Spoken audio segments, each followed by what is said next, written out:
All right, we're on JMTV, show number 28. Good to see you.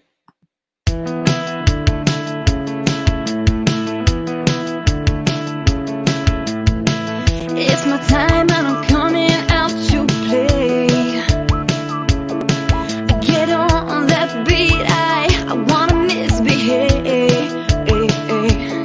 Yeah, go, look at me, go, make me wanna fly all the time. I'm shining now, makes no difference if the world... Hey, JMTV audience, it's autumn. So I have my, scary autumn shirt on.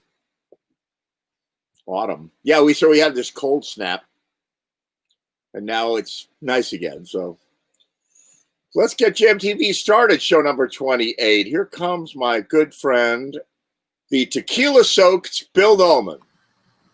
Hey, Bill. I'm sodden with tequila. I brought my tequila up.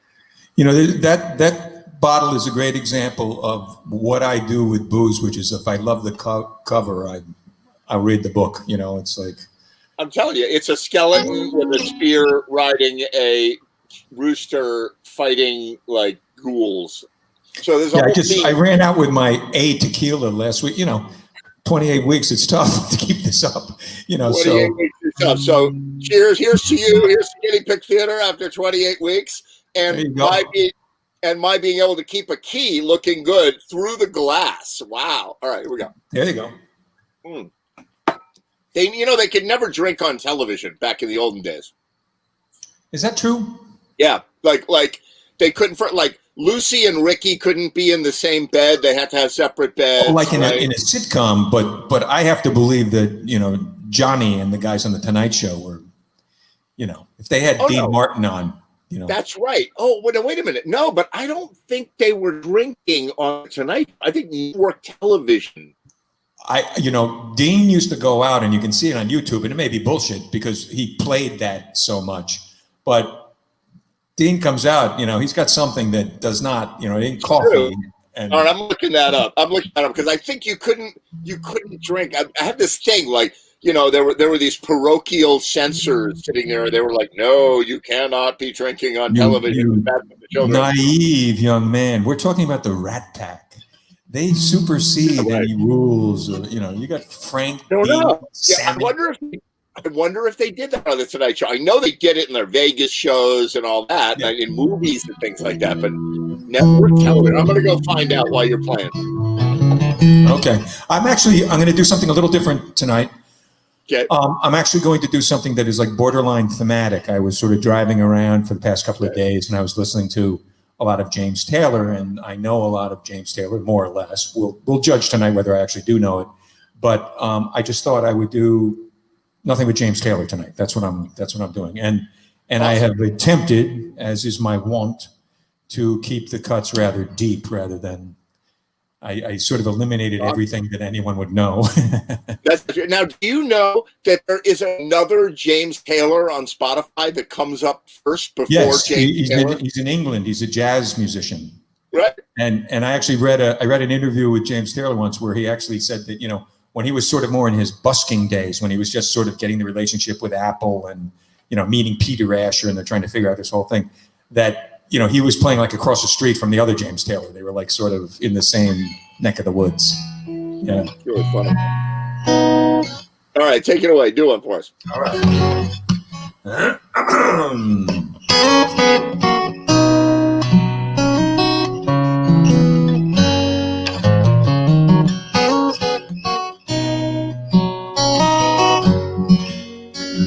Pooched already. Lonely but day, empty and cold, only to say, lo and behold, deep in the night, down in my dreams, glorious sight, this soul has seen.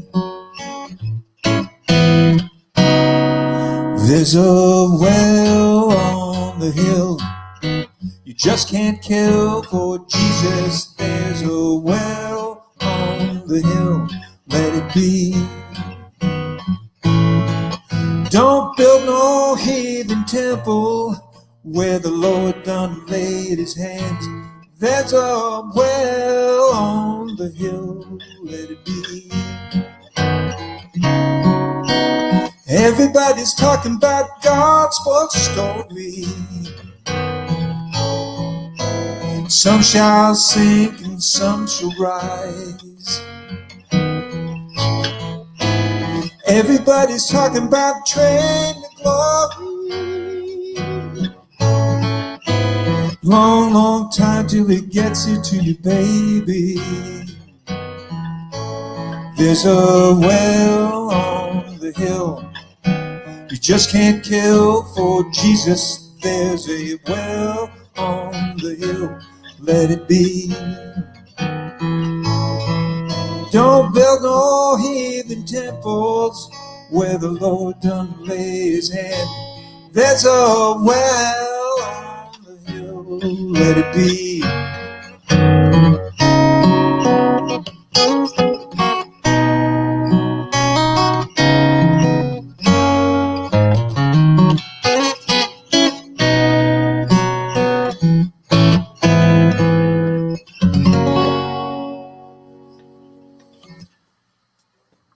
Awesome. James Taylor.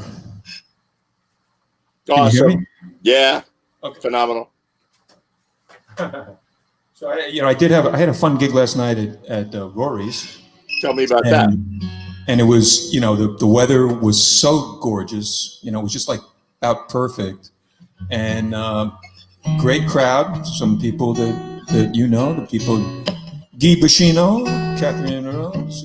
There were some people there that we knew, and I played a little 4-hour set, and Fantastic. it was freaking fun. And I just keep thinking, like, what happens when it gets cold? I am like living Game of Thrones.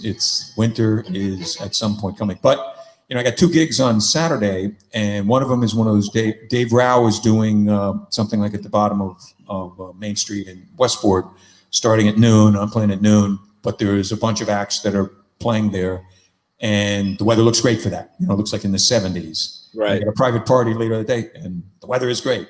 It's all about the weather. That's There's great. nothing else that matters, That's terrific. Certainly don't have to be any good. I might come and see you on that Saturday gig. I got an invitation to come down and play on that one, but I don't know. Like, I'm a big old chicken out here. I just actually got back from Connecticut. Yeah. I had a couple things to do earlier this week, but I'm one of these. I'm like, I think I'm locked up still. Like, I'm not out yet. I respect every point of view on that, except the one that it's a myth, it isn't happening, and I don't give a rat's ass about anyone else. That one I don't respect, but everything else, there were people last night that were, very, very masked, even though it wasn't required where they were, and then there's other people that were not, but still complying with whatever the hell they were supposed to do. I got a trip going out to Utah in October, and Utah's a hot state right now. Yeah. And we'll see. I mean, it may be more of a factor coming back because I'm cool going there. I'm coming from good place, so they don't care about that. But coming back, it's like I defy anyone to find the difference between quarantine and normal life for me. Yes, exactly. Yeah, that's what I figure. I've still got a motorcycle in Los Angeles, so I'm like, should I go to Los Angeles? Like, maybe I could catch Zion in southern Utah. Where are you going to be in Utah, by the way? We're going to be in Salt Lake, and we're going to day trip some places. We'll be in Park City. My son, lives in Salt Lake, and so we're spending time with him. But we're not going to take any big trips. It's just be day trip stuff that's kind of cool, and there's so much good stuff out there. But I had heard that what they do is when you come back, they track your phone. So when you come back, they basically, you give them their phone, and then they sort of like GPS it kind of. And in doing that, they can sort of tell whether you're around, and it'll be interesting to see how that works. But again, like I said, come get me at the gym and arrest me. I don't. Yeah, right. Exactly. They track everything anyway. Like they're tracking you anyway. It's just now that Ned Lamont's tracking you. I heard something today on the wire with Ned Lamont. They're talking about Connecticut is going to go to phase 3. Like they're going to start opening more restaurants and more wedding halls. It's like, I don't know. Like the infection rate's down, but I think with school now, I would think, boom, it's going to go back up again. So I'm not really sure what's going on right now. I don't know. I mean, I think that the trending is really intrinsically tied to people going to bars, you know, like that kind of thing. If they're not opening the bars, don't worry. No nightclubs, no live music. No, you know, we're still good luck. Oh. Awesome. Yeah. Just the way we wanted it. Exactly. This is a song I used to think of our own host, Ed Train, when I would play this when he was living on the boat.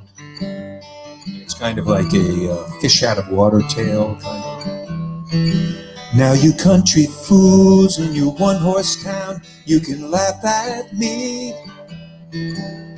Playing this rain that you've never been down to the southern sea. To see me now is like watching a fish on dry land. I only wish you could see me down in the island. Mister, that's my home. What a fool I was to leave the only happiness I've known.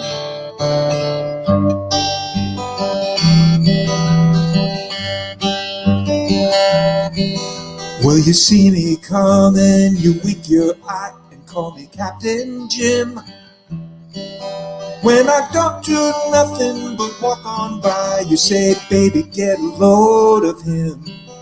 All I need is the sea and the sky, and I know where I stand. Instead of you hicks straight out of the sticks, deciding I ain't a man. You'd never understand. Up here I'm just a whiskey bum, but down there I'm a king.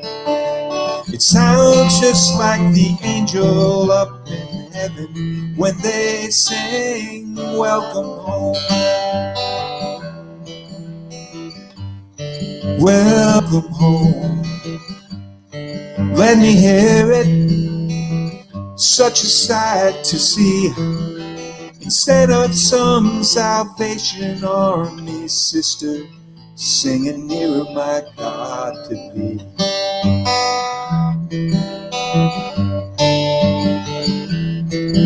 Now I know that the Yankee whiskey takes away my mind, and I know that rum is the only drink suitable to mankind. And I know that this tree that I'm under is shaped entirely wrong. I need to see a gentle palm tree, and I won't wait too long. I feel it coming strong. The first cold wind of winter is flapping on my clothes, showing me the way with a direction that it blows. Welcome home. Welcome home. Let me hear it. Such a fine sight to see, and not some sweet Salvation Army sister singing nearer my God to thee.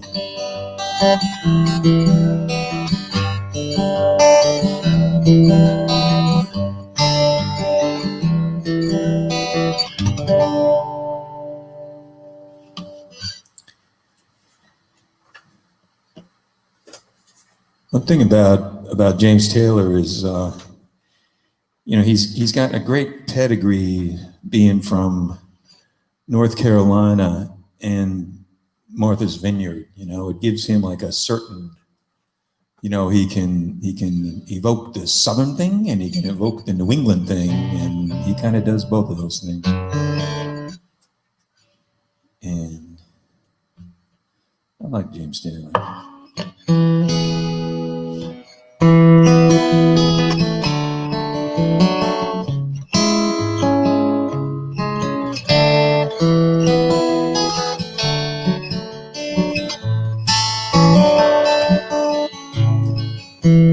mister, that's me up on the jukebox. I'm the one singing this sad song.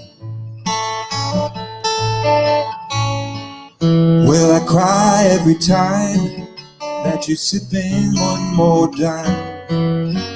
Let the boys sing the sad one more time. Southern California, it's as blue as the boy can be, blue as the deep blue sea. Won't you listen to me now? I need your golden gated cities, like a hole in the head, just like a hole in my head. I'm free. Hey mister, that's me up on the jukebox. I'm the one singing this sad song. Will I cry every time that you slip in one more dime? And let the boys sing the sad one more time. I do believe I'm heading home. Hey mister, can't you see that I'm as dry as a bone? I think I'll spend some time alone. Yes, unless you find a way of squeezing water from the stone. Let the doctor and the lawyer do as much as they can. Let the springtime begin. Let the boy become a man. I've done wasted too much time singing this sad, sad song. I've done been this lonesome ticker a little too long.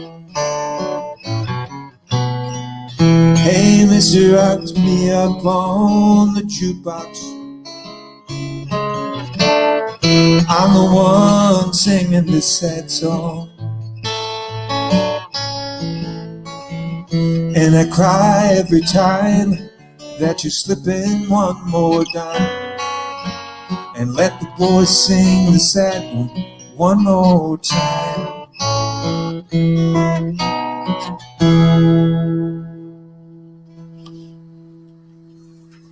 Hey mister, that's me up on the jukebox. I'm having too good a time listening to you. I should be looking up our conversation about are you allowed to drink on anything but Jam TV. So I'm going to get You've to got that. 23 or 4 more weeks of this to come up with the answer. Yeah, exactly. We'll be revisiting that around spring. You know, it is funny. Like, you know, we're well past like a half a year here. You know. yeah, we are. Like I thought it would be 3 weeks, and it's 28 weeks. Yeah. Crazy, but you're gigging. I'm glad you're getting out. And you're playing for people. That must feel good. Well, you know, it does, and it just feels good because the people are so wanting it, and they're so appreciative, and it's really the best crowds from a qualitative point of view that I feel like I've ever seen, because they're hungry. You know, there's a void that, you know, suddenly I'm filling someone's void. It's hard to believe, but in the sales business, they call that a takeaway, right? Like you're like, you want to buy this car? No, you can't have it. Somebody else's car. Like, wait, no, I want it. You know, like you take away live music, everybody's like, oh my God, I can't wait for live music. When there's live music going on, we're at Bobby Q's playing to like one person, you know? And then you give them the bait and switch. They're expecting something really good, and you give them me. And there it is. And they're still happy, you know? There it is. And we're still doing that with Guinea Pig Dinner. So another thing about James, another one of James's bona fides is, you know, the guy wrote, you know, like a #1 single from a psychiatric institute, and he was still cranking out big hits while he had a pretty massive drug habit. And this is a song that's sort of about his drug habit. And I always think of James, you know, when people think he's like this mopey folk singer, you know, this guy's got more street cred than a lot of people. Kind of reminds me of when, you know, Martha Stewart's sitting down with Snoop, and she's the one that's done the hard time, not him, you know. So anyway, this is called A Junkie's Lament. I hope it's not too depressing for everyone.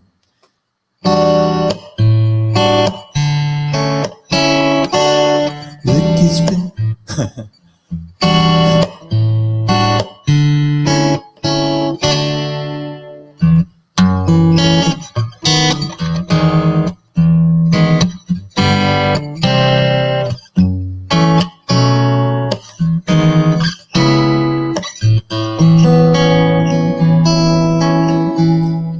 Ricky's been kicking, gone. Lickety split, didn't take too long. Junkie's sick, a monkey strong. That's what's wrong. Wow. Well, I guess he's been messing around downtown. So sad to see a man losing ground, winding down behind closed doors on all fours. Mama, don't you call him my name, he can't hear you anymore. Even if it seems the same to you, he's a stranger at your door. Go and ask him what he's been before. Oh, a monkey baby can move a man, send him to hell and home again.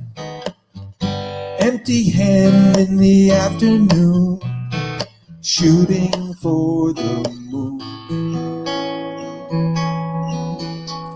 Well, he's halfway sick and he's halfway stoned. Sure like to kick, but he's too far gone. Winding down on the methadone, he's all on his own. But Davy, don't you throw your love away. I hate to seem unkind, only that I understand the man that a monkey leaves behind. I used to think he was a friend of mine.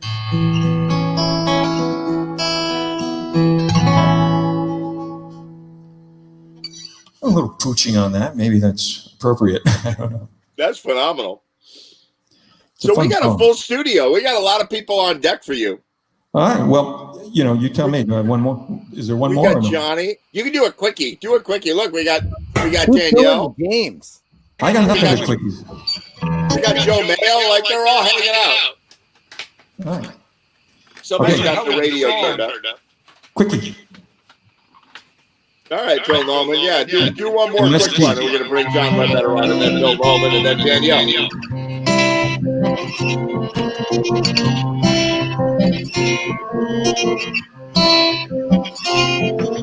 Something way walk my way, calls my name.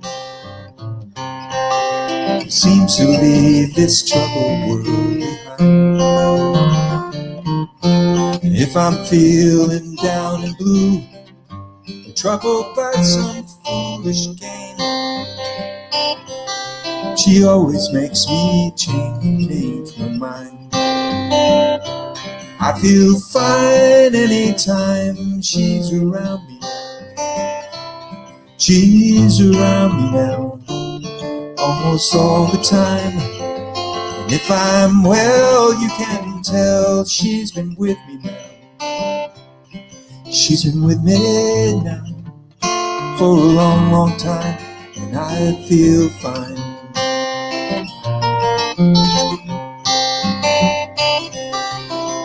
Every now and then the things I do seem to lose a meaning. I find myself careening into places where I should not let me go.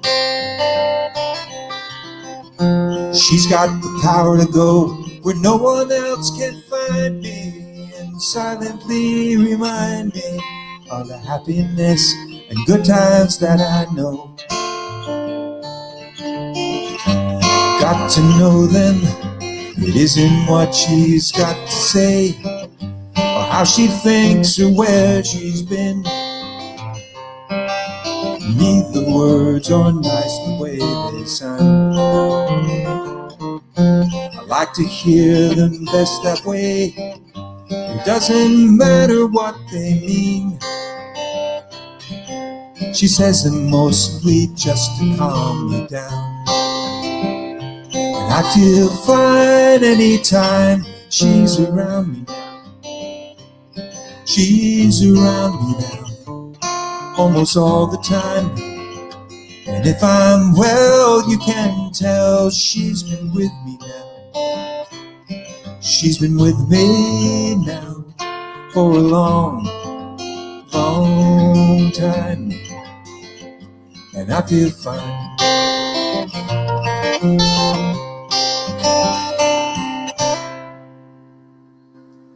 And the Beatles came. And there it is. Awesome, Bill Noman.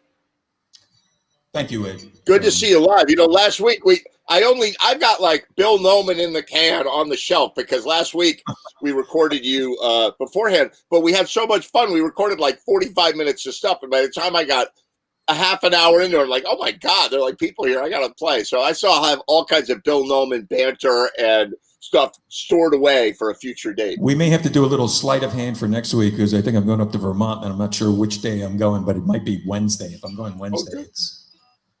So its time is relative. It all, E equals MC, whatever, Absolutely.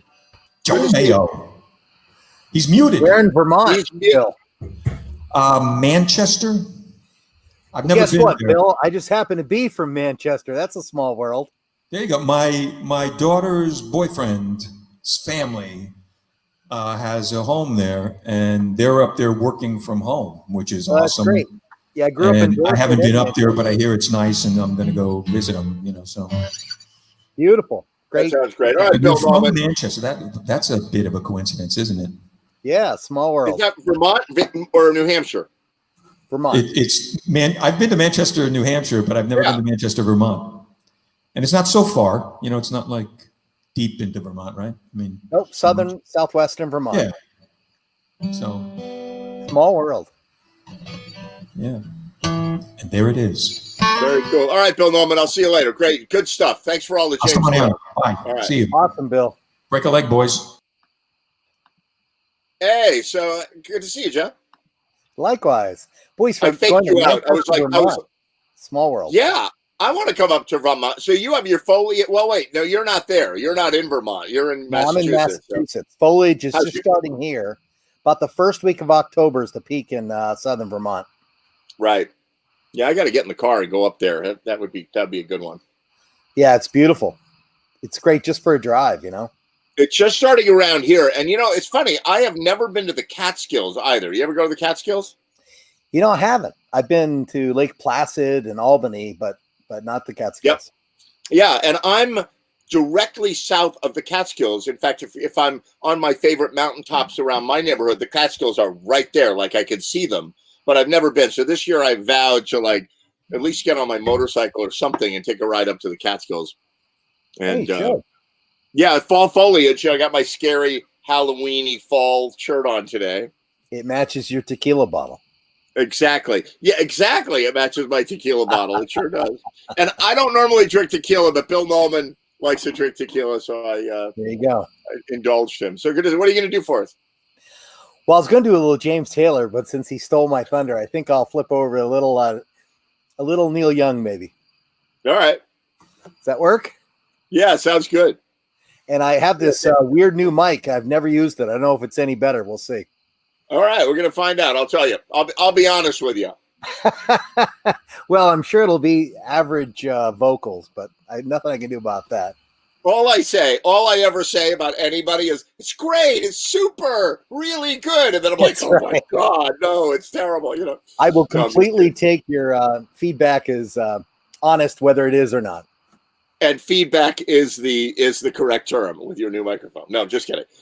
I'll All right. I'll see you after your song. Go ahead. Sounds good.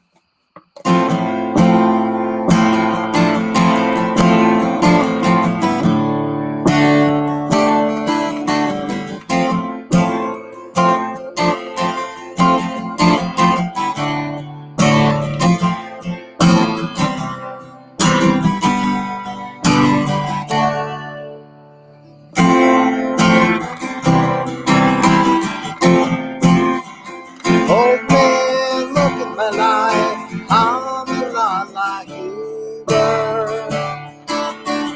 Old man, look at my life. I'm a lot like you were.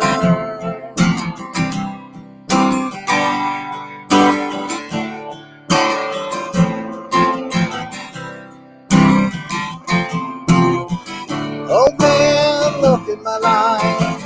24 and there's so much more. Live alone in a paradise makes me think of you. Love lost such a cost.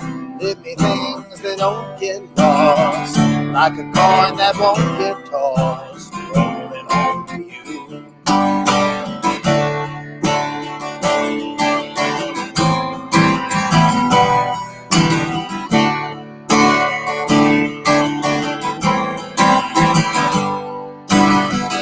Old man, take a look at my life. I'm a lot like you.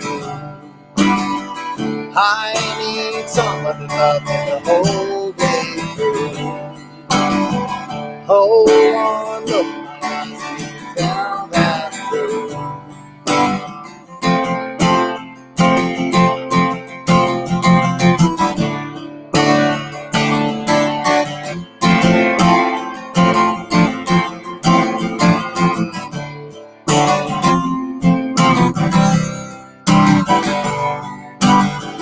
Lullaby, look in your eyes. Run around the same old town. Doesn't mean that much to me. Mean that much to you. I've been first and last. Look at how the time goes past. But I'm all alone at last. Alone at home.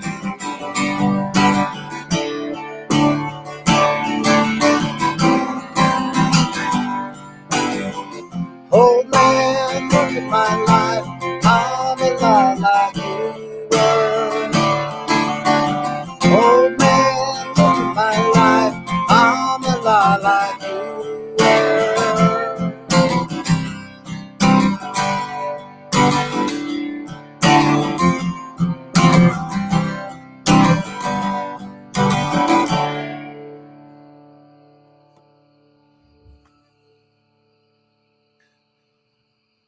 All right. Sounds great. There you Awesome. go. Now, Oh, it's really even good. The new microphone. even though I was extremely happy with Bill's James Taylor, I'm going to try a James Taylor after him, which is very bold of me. Yeah, it is. Bill Baldwin, machine. All right, cool. Take it away. All right. You know, it's funny, actually, a bit of small trivia. I've been to Asheville, North Carolina, where Bill was referencing, and I've been outside of Highland Hospital, which is the mental institution that James Taylor went to, and where the song Fire and Rain, the genesis of that song. Yeah, right. And I went on the town tour there, and they explained the story of JT having a lot of mental problems because he was a big heroin guy and had lots of issues. Right. But yeah, it's a real tune. It was kind of a cool little factoid of Asheville. That's pretty cool. What's the name of that town again? Asheville, North Carolina. Beautiful. Oh, that's in Asheville. I know Asheville. In fact, I'm threatening to go to Asheville in a few months. I want to take a ride down to Florida, visit some friends, and I might drive it and go through Asheville. I love Asheville. I didn't realize that's where James Taylor was. It's super cool area. My broker, who I'm good family friends with, she just retired there. She absolutely loves it. She said it's the one liberal town in the entire state of North Carolina, which she wasn't real happy with, but she loves the town. Very cool.